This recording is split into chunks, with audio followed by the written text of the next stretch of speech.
Preparing live stream, live on Facebook. You are being live streamed. Got it. Got it. Lucy, Got it. how are you? I'm good, thanks. How are you? Very good, thank you. Very good. Are you calling us from the beautiful location of Bright? I am. So I'm very fortunate that I live basically at the base of Mystic, which is obviously part of the Buffalo Stampede. So yeah, I mean, Bright's nice and hot. Beautiful. Well, firstly, thanks a lot for joining us tonight. It's great to have you along. Love talking to very informed, good people about trail running. And we had Ben and we had Kelly, and now we get to chat to you. And yeah, so thanks heaps for giving us your time this evening. That's very much appreciated. We're going to mine your brain full of information, which is great. Thanks a lot for that. Look, I just want to start by saying, because you did something pretty epic during the last lockdown that we had in Bright. Didn't you like run up Mystic every day for like 10 days or something, but went up a different route every time? Yeah. So yeah, it was during the lockdown last year. I think I just, like a lot of people, got into a bit of a funk because there were no events. We couldn't go anywhere really. And I'm very lucky in that within my 5 and 10K is Mystic. So I went up Mystic every day for 10 days, but I went up a different route. So it was really fun because it actually kind of gave me a bit of purpose and actually made me discover some different routes on the way up to Mystic. Yeah, sweet. Well, we'll definitely pick your brain a little bit in a moment about the actual way that most runners are going to go up Mystic. And I'll let you know what we're going to need to know about that particular section. But I firstly wanted to start with trekking back a little bit to your epic time going across New Zealand. Well, I guess would you say it's across New Zealand? Would you say it's like down New Zealand? I'd probably say down. Yeah. Okay. So anyway, I'm not going to give too much away, but you held the record for a while there of doing the north to the south crossing, traverse of New Zealand. Is it the Te Ararora Trail? Is that how you pronounce it? Yeah, Te Ararora. So yeah, it's a 3,000K route or trail that most people fast pack or hike. So it runs from the very top of the North Island down to the bottom of the South Island. So you do majority of it on foot, but there are some sections where you have to kayak as well. And you kayak, did you? Yeah, I did kayak a little bit. Sweet. That was pretty hard actually, to be honest, because when you're a runner, you don't have much upper body strength. So it was kind of a nice break from running, but after a day, I was pretty over it. Yeah, brilliant. Yeah, we haven't told many people at the Buffalo Stampede that we're going to throw in a little bit of a kayak section. Awesome. Down the ovens. Down the ovens. Did you know that Ovens is like one of the only remaining wild, like undammed, uninterrupted rivers in like all of Victoria? I know, I didn't know that. Oh, wow. Very true. Yes. So it's a very, very special river. And so we're just going to whip up a bit of a surprise, throw a couple of people down there with a couple of life vests and just see if they turn up in the end. Some rubber rings, they'll be right. Absolutely, yeah. So they might reach out to you about that water safety element, because obviously you're a pro at that. But Lucy, so tell us a little bit more about that, because we've got people doing Buffalo as a Grand Slam, kind of like as a stage race. They're either doing the full, so they're doing the 10, the 100, and then the marathon, or they're doing the Buffalo Stampede Slam, which is the 10, the 20, and then the marathon. And multi-day stuff, as you know, is quite challenging in different ways compared to just going out there hard and racing in a one-off day. So, like, I guess my first question to you would be like, how do you prepare mentally for having to go day after day after day? Like, that must have been a very important thing for you during the New Zealand traverse. Yeah, so I think one of the things that you mentioned there is it's obviously very different to doing a one-day event where you go hard. And the big thing is you don't want to go too hard too early, particularly because for either of those events, the first day is 10Ks. So you really don't want to blow your legs up in a 10K run when you've got, at least another 60, potentially another 140Ks to go.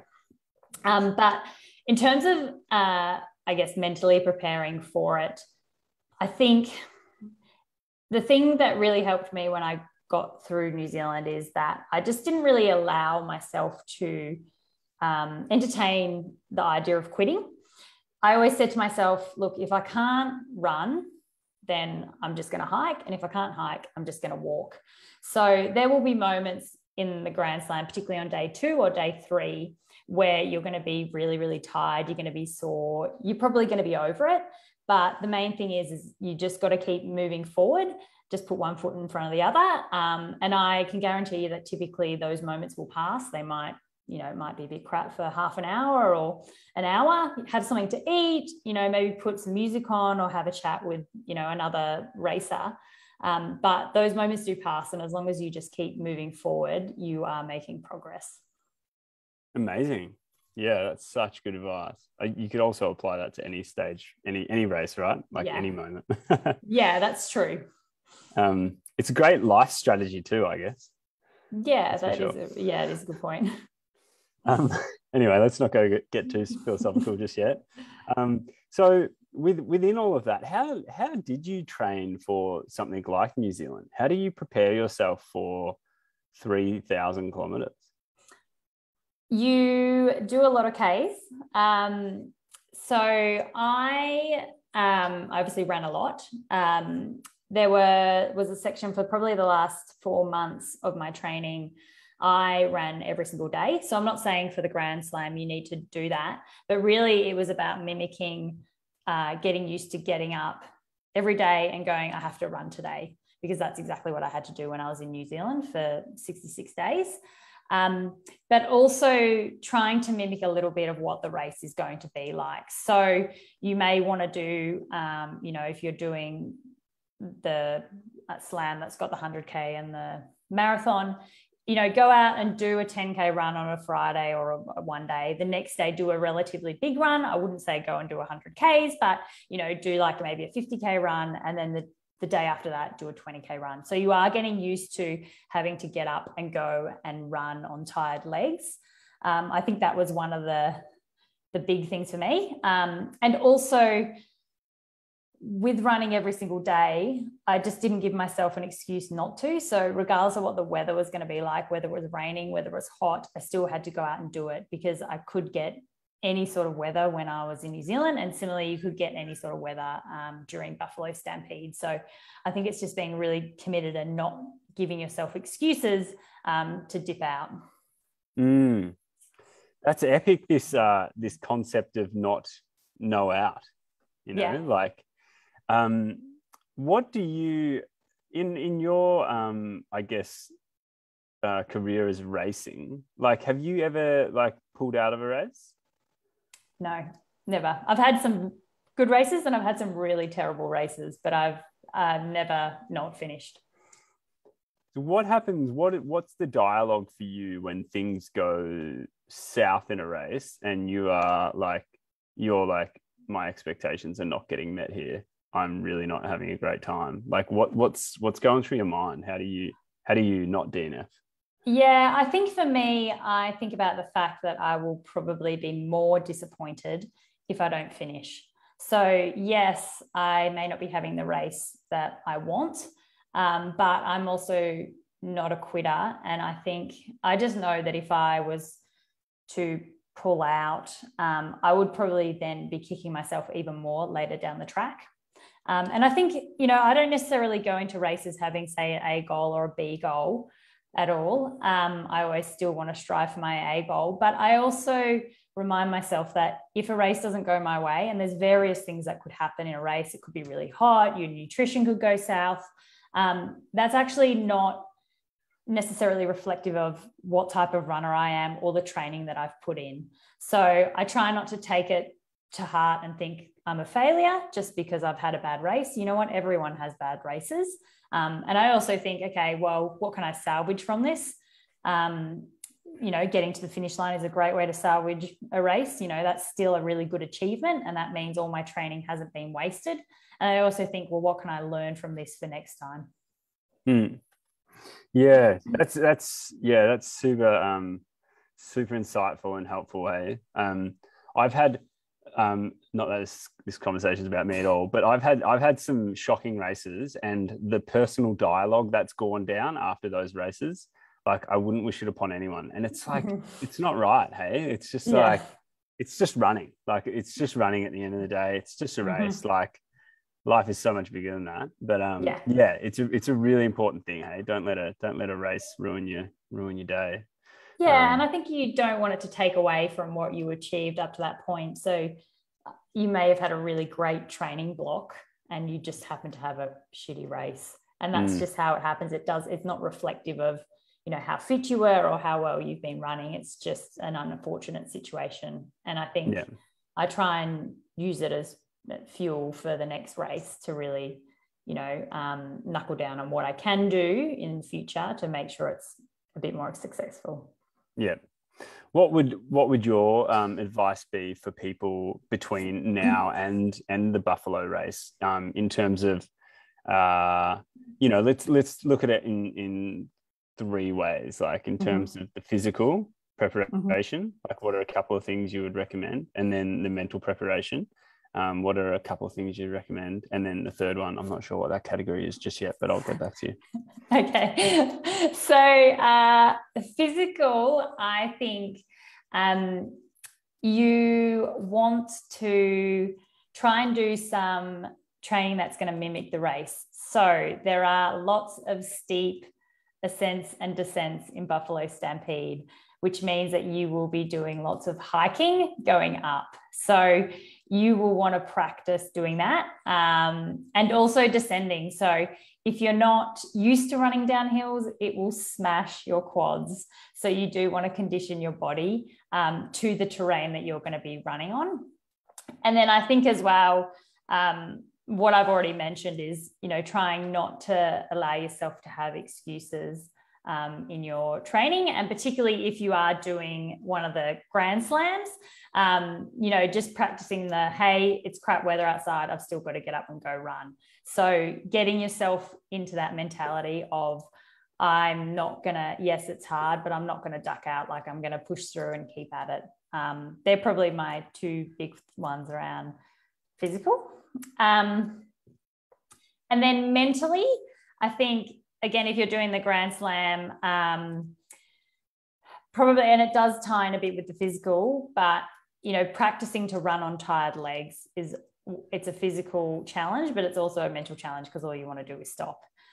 So I think getting used to running when you're in a tired state, and then also at those times, trying to keep a positive mindset while you're doing it. So your legs might be hurting, so maybe try and focus on something else while you're running. So try some of those strategies on your long runs when you're tired.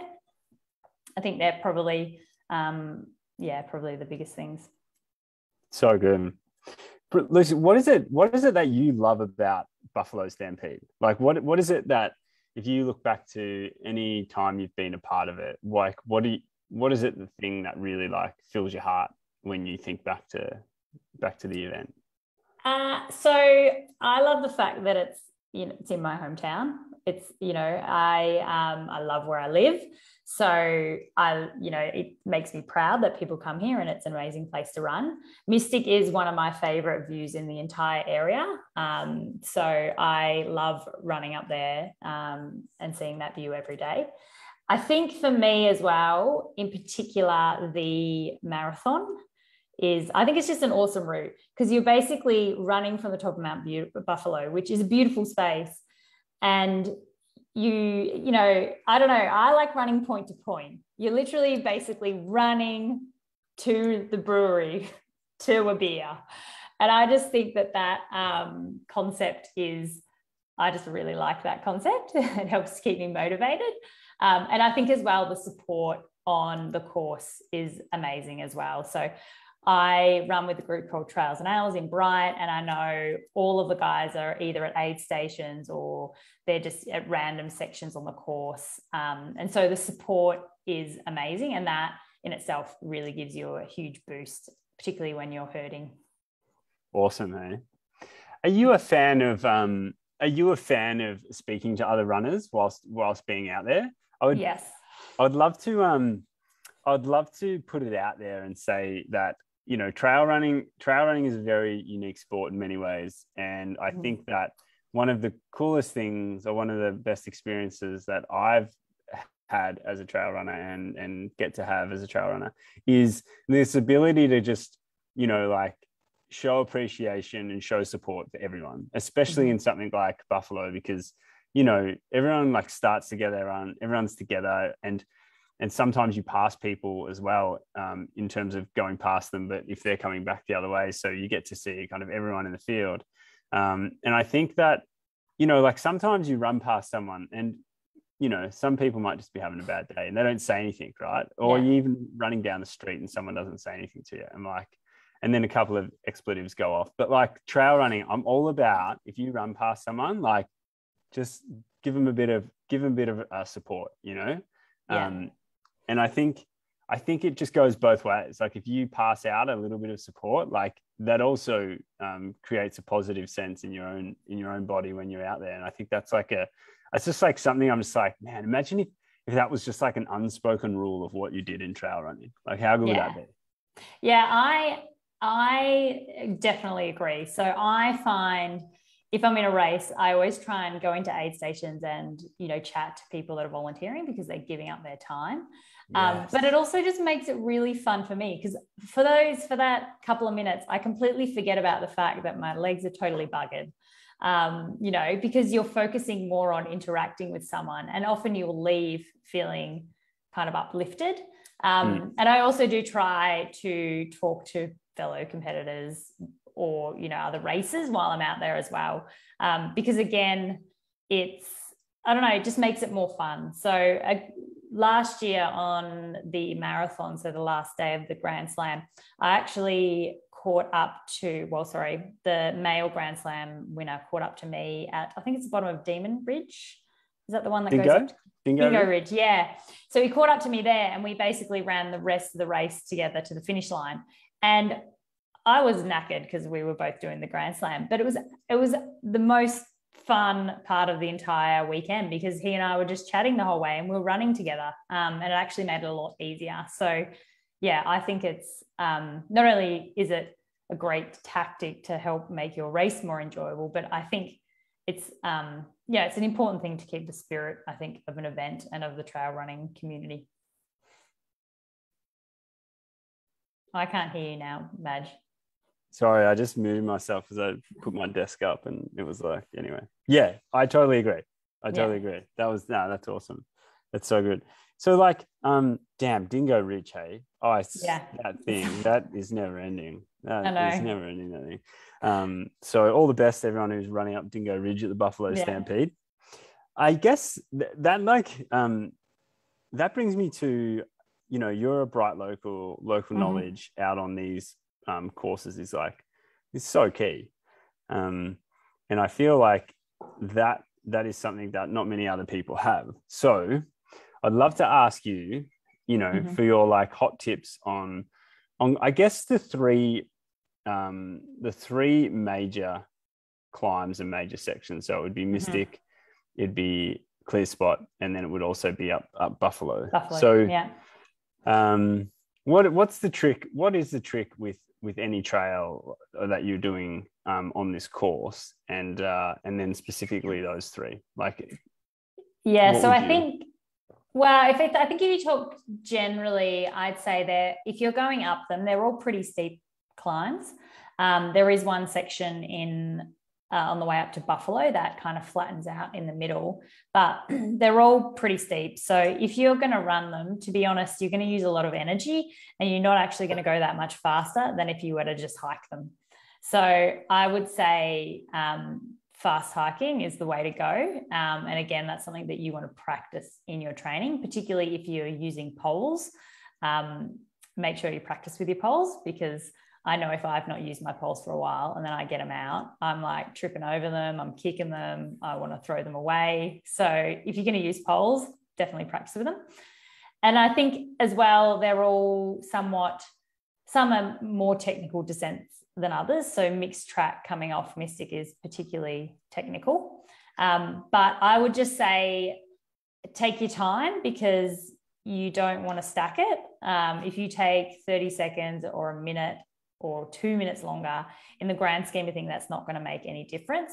But if you try and go down really, really fast and you fall over and you hurt yourself, then that's the end of your race.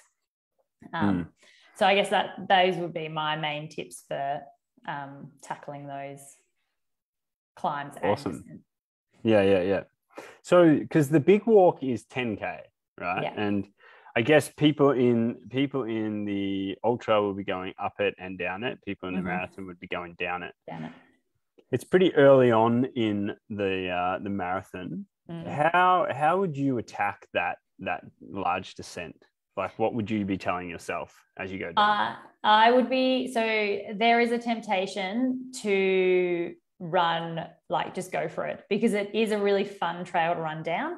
Also, it's the start of the race, so you're feeling super fresh, but I would hold back a bit. You don't want to absolutely bomb it down, because you're going to completely pay for it by the time you get to Dingo Ridge, and your quads are going to be smashed, and then you've got a massive climb up to Clear Spot, and then you've got to go down again and then back up. So I would try and just hold back. What you want to do really is, I think you want to get to the bottom of Dingo Ridge feeling pretty good, because really, in my mind, that's where the race really starts from. So yeah, going down Buffalo, temptation is to just let yourself go and fang down it, but I'd, try and hold back and run it relatively conservative. Would you, so that's two really good things that people can keep in mind, like take it relatively easy down the big walk off Buffalo, and Dingo Ridge is like the start of your race. Is there any other crux to, well, what would you say is the crux to each race? Like, what's the crux to the 10K and the 20K and the marathon, if there are any more, and also the 100K? So I would say the 10K is probably getting up to the top of Mystic. I mean, it's a much shorter race than the other ones, but I think, it's probably just getting up to Mystic, and then you've just got to bomb it down, and then you've got 3K on the flat, which you just, that's going to hurt, but it's only 3K, so that's okay. For the marathon, I would say, we talked about wanting to get to the bottom of Dingo Ridge feeling really good. For me, when I raced it a few years back, I found the important section for me was actually, I got to the top of Clear Spot feeling okay. And then was able, because I felt okay, I was able to overtake about 3 people going down Clear Spot, and then I caught someone going up to Mix. So I think, because I'd been somewhat conservative, I was able to really pick off a few people who maybe hadn't gone as conservative. I managed to pick them off going down Clear Spot. And then really the last descent off Mystic, if you're just doing the marathon, I mean, it's the last day of the Grand Slam as well. That's when you're allowed to fang it down the hill, because you don't have much to go. You're running down, your quads will be hurting, but you can still probably go faster. And then you've just got a few K along the river. So yeah, I think that's how I'd approach that one. The 20K is a little bit different, because obviously you go up to Clear Spot, down to Mix, and then back up to Mystic. Is that right? I believe so. Yeah. Yeah. So you don't want to go too crazy hard, I think, going up Clear Spot, because mixed track is a bit of a bitch to go up. So I think you'll probably want to get to the bottom of mixed track feeling relatively okay, and then it's all bets are off from there on. Yeah, right. Okay. So there's kind of like this common theme of like there's conservative all the way until a point.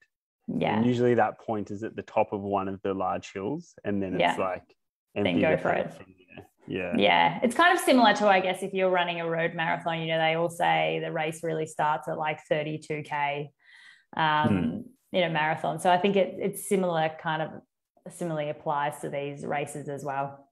Yeah. Yeah. It's hold back. And then if you're still feeling good, then go for it. Yeah. Yeah. How about the 100K? It's a bit of a beast. Like, would you, what do you think of it? Like, you know, you get to go up to the Horn, which is pretty epic, I think. Yeah. I mean, I think it's an awesome route. The Horn is beautiful. The 100K is going to be hard. I think, because by the time you go up and you come back to the bottom of Buffalo, that's probably about 60K, 75K. Yeah. Yeah. I mean, I've never run 100K, so I'm probably not that helpful on this one. But you've run across New Zealand. I know. Like, come on. I know. I'd say I'd probably want to get to the bottom of Buffalo feeling okay. Probably not going to feel great by that stage. But again, I'd probably be trying to run relatively conservative until then. And then the last, like 35K from there, it's kind of a bit of a sufferfest. But yeah, I think that's probably what my approach would be. Okay. All right. Just don't give up. Yeah. One foot in front of the other. Just the strategy all day is one foot in front of the other. Yeah. Excellent. That's so good. It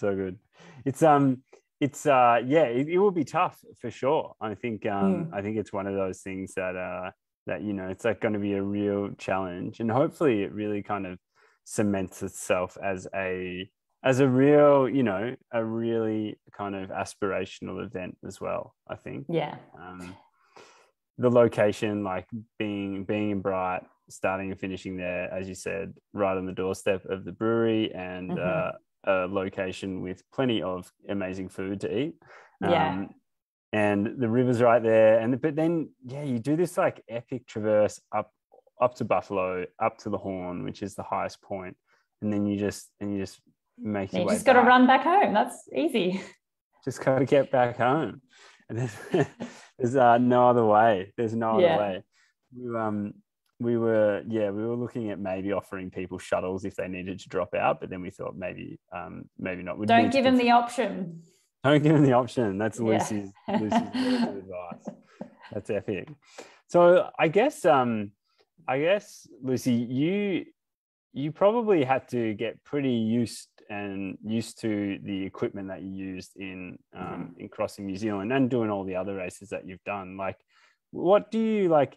What's your kind of words of advice on making sure that you that, you know, the equipment that you need to use on race day, be it mandatory or just like optional, like what do you think are the really important things when working with that component of your running? Yeah, so I think that the first thing I'd say about equipment or kit in general is to practice with it. So regardless of what you're carrying with you, what vest you're using, what shoes, what clothes you're wearing, you want to use that on some of your long runs so you can make sure that it does work for you. Similarly, you want to do that with your nutrition. The last thing you want to do is wear a different pair of shorts or a top and get chafing, or, you know, try different foods that aren't going to work for your stomach. And like I said before as well, poles, if you're going to use poles, you want to practice with them because otherwise they just get annoying. So I guess in general, I'd say make sure that you practice and carry whatever kit you're going to carry. And then in terms of the kit that I always use or have or think about, the first thing is, I guess, my vest, whatever I wear. So if I'm doing a shorter race, I won't even bother with it. So like if I was doing the 10 or the 20K, I'd probably just wear a waist belt because they're much shorter. But for the marathon or anything longer, I would be having a vest with me so I can have my food and my water in there. For something like Buffalo Stampede, I would use poles. Definitely for the 100K. I'd probably use them for the marathon, but I probably wouldn't use them for the 20 or the 10, but that's just me. But poles do help you go up the hills faster. It's kind of like having 4 legs than just having 2. So yeah, I would use poles. And then shoes as well are always really important. So I have different shoes that I'll wear for different races. So if it's a shorter race, I'll wear a lighter shoe that's not got as much cushioning or as much tread. For a longer one, I will wear something that's got a bit more stack height just to make it a bit easier on my feet because I'm going to be out for a lot longer. Poles, hey, it's such an interesting one. It's just like, yeah, you're a local, you know, like that's, you know, do you recommend it, or do you really? I don't know. So I mean, I used poles last year for the Grand Slam, so for the 75 and the marathon, and they were really great. But that's also because I was backing up and doing big days. But when I've previously run the marathon, I didn't use poles. If I was doing the marathon as a single one-day race, I probably wouldn't use them, because you can just fast hike some of the climbs. But then again, it really depends on your experience as well. So, you know, if you're not as good on the hills or you're not necessarily racing, then it's probably going to be a bit more enjoyable to have poles because it's a little bit easier. But yeah, again, it's really a personal preference. And as I've already said, and I'll say it again, just if you're going to use poles, practice with them because they're really annoying if you're not good at using them. They're really, really helpful, or they're really, really annoying. Yeah, that's one of the two. Yeah. Yeah, be careful when you choose your weaponry, that's for sure. Yeah. But yeah, I think for the guys that are doing the Grand Slam, particularly those that are doing the 100 and the marathon, I would probably definitely use them for that. I probably wouldn't bother for the 10K, to be honest. Yeah, fair enough. And I guess I don't think I've seen any questions coming through, but if anyone has any questions, like ping them up. But I guess what I'll say, you guys, you and your partner created a bit of a video of your New Zealand traverse, hey? Yes, we created a documentary. How that's out there in the world right now, right?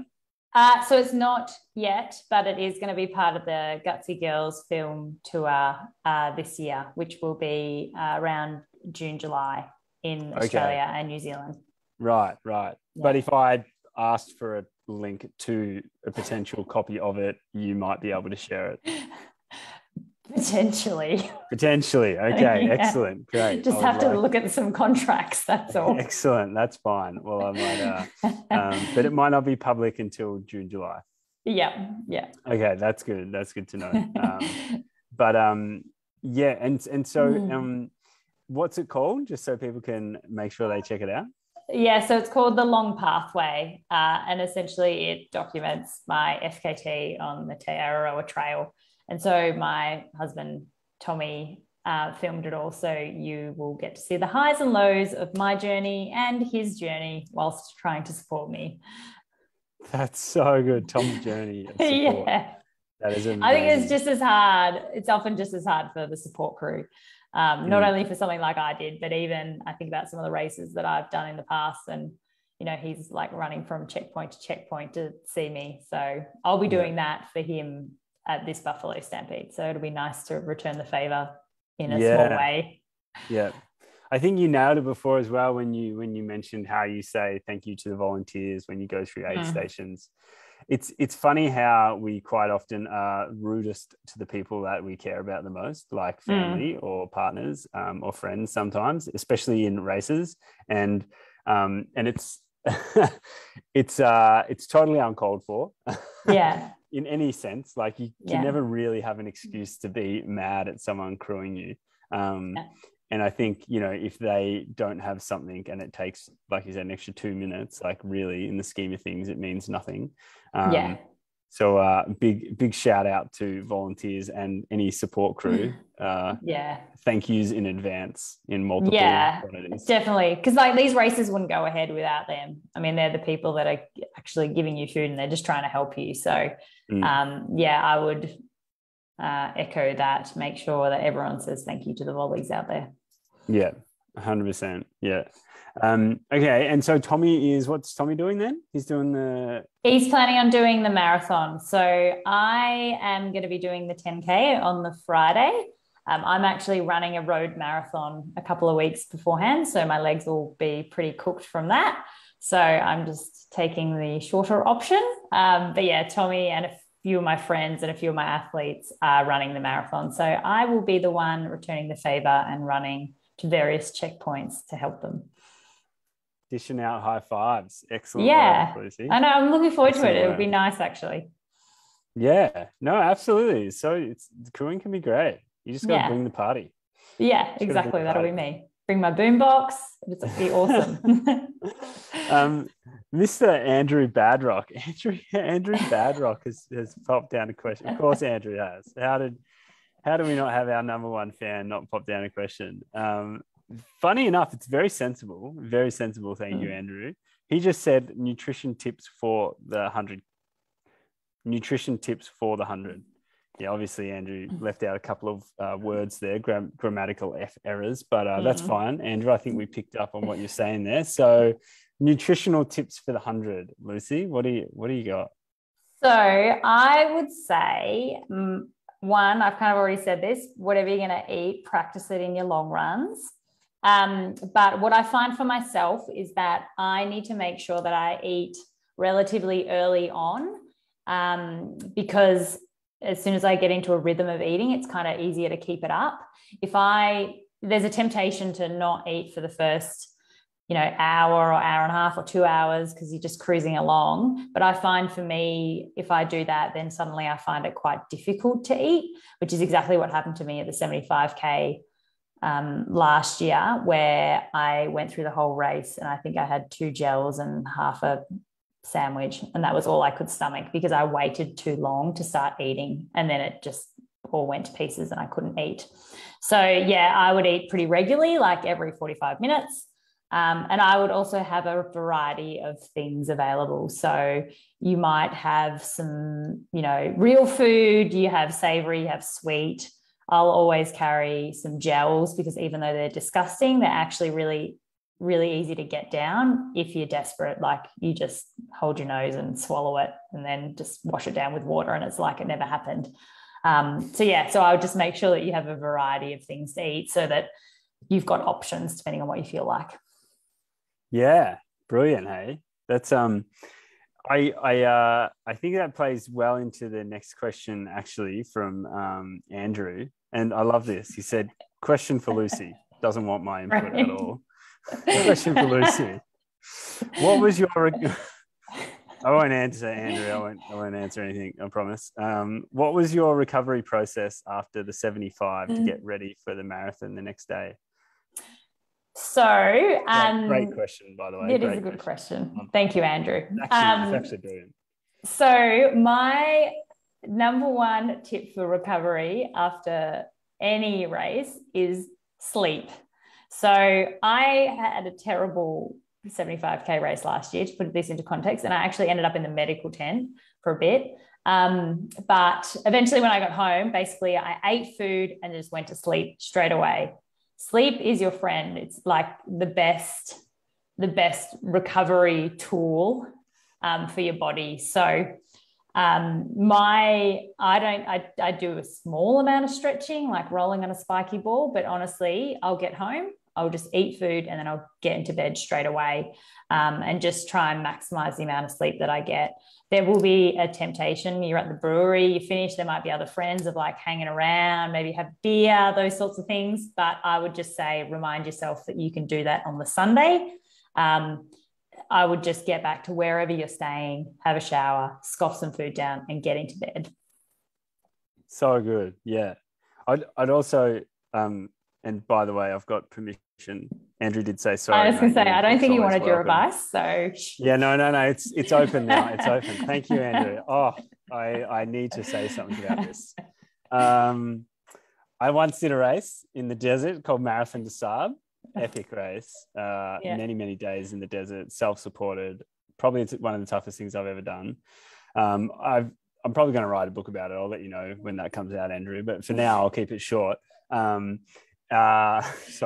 carrying away. But the only thing I'd add is like obviously you said eat food, and then just nutrition, hey, like is key. Nutrition, and we touched on this with Ben as well, like nutrition, sleep, and hydration, I think as well. Like Ben also said stress, but if you're you can just try and ease yourself away from stress in that period as well. But drinking, like getting that fluid back in. And I don't know about you, Lucy, like, and I just feel like I just try and drink as much as I can, like, and like I'll throw in a bit of salt or something in there as well. But like, I just feel like if you're doing something like being out there for 75K, like you're going to be dehydrated, like in some form or another. Like you're never going to be able to get enough in. And the same with food, like you're always going to be a deficit. So like, I just try cram, and then I'll have something. I'll just have water on the side of my bed. And if I have to go up to the bathroom in the middle of the night, because I'm, like an older guy, I'll just drink water as well. And I'll just make sure I really get in that hydration, because that's. Yeah. I'm probably the same. I'm pretty good at drinking during races, but I'm the same. Like it literally get in. I tend to have an electrolyte type of drink or something like that. And then I just smash down calories. And when I'm doing a multi-day race or an event or something like that, I don't tend to worry too much about what I'm eating either. It's just literally calories. So I'll just eat whatever it is easiest to get down. So I don't really care about fruit and veggies. I just am like, give me whatever's most calorie dense, and then get to bed. Yeah. And totally agree. Hey, like it's, and if someone offers you a Hungry Jack's meal, there's a lot of calories in that. Like, no one's going to be like asking too many questions if you put that down. I did eat a few Macca's burgers and chicken nuggets when I was in New Zealand, and it was good. Yes, the secrets come out. So so good. And Whittaker's chocolate. Good.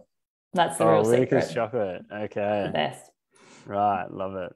Good. Well, as long as you won't eat any endangered kiwi birds, then we're all good. No. Excellent. Well, thank you, Andrew and Andrew, for the questions there. They're actually great. Andrew Badrock, I believe, is he one of the founders of Trails and Ales? Yes, he is. Established guest we have here tonight. The godfather of trail running in Bright. The godfather. I think Mick Donders would have a couple of words to say about that wording. Mick Donders is old news. But we can continue that discussion later on.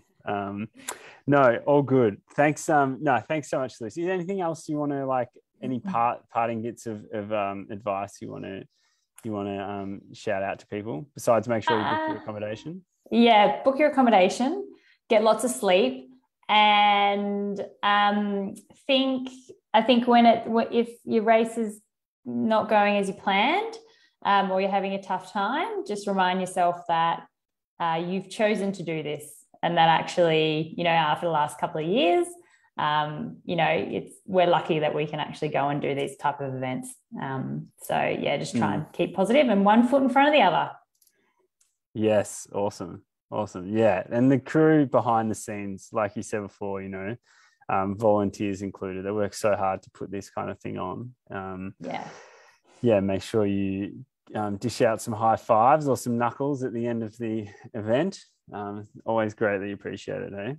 Yeah, exactly. Well, Lucy, looking forward to having you welcome us back to Bright, and all the best with your road marathon in Wangaratta.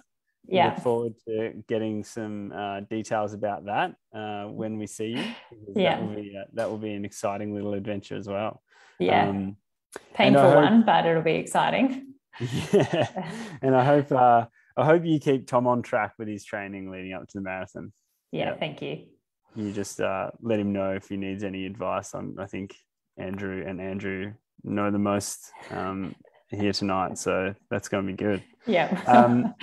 All right, Lucy, before I Cool. ramble on too much more, we'll call it quits and just thank you again for your time. Hey, Awesome. really appreciate it. No worries. Thanks, mate.